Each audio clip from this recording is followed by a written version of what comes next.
सध्या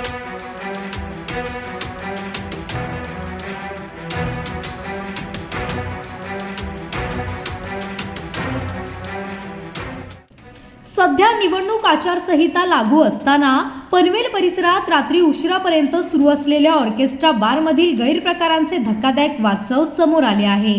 ऑर्केस्ट्राच्या नावाखाली सुरू असलेल्या या बारमध्ये खुलेआम पैशांचा पाऊस पडत असल्याचे दृश्य समाज माध्यमांवर व्हायरल झालेल्या व्हिडिओत स्पष्टपणे दिसून येत आहे। या व्हायरल व्हिडिओमध्ये बारबालासमोर मोठ्या प्रमाणावर नोटांची उधळण होत असल्याचे दिसून येते।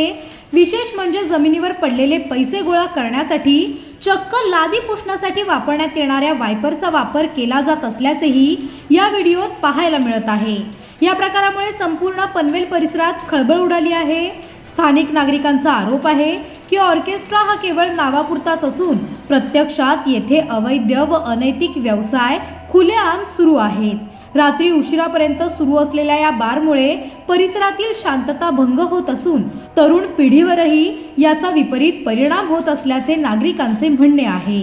महत्त्वाचे म्हणजे निवडणूक आचारसंहिता लागू असताना अशा प्रकारचे बार सुरू कसे राहतात हा मोठा प्रश्न उपस्थित होत आहे।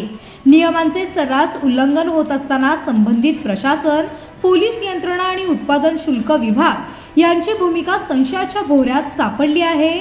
नागरिकांचा असा आरोप आहे की या बारमधून दररोज मोठ्या प्रमाणावर आर्थिक उलाढाल होत असून त्यामागे काही प्रभावशाली व्यक्तींचा आशीर्वाद असल्याची शक्यता नाकारता येत नाही। त्यामुळे या संपूर्ण प्रकाराची सखोल चौकशी करून दोषींवर कठोर कारवाई करण्यात यावी अशी जोरदार मागणी केली जात आहे।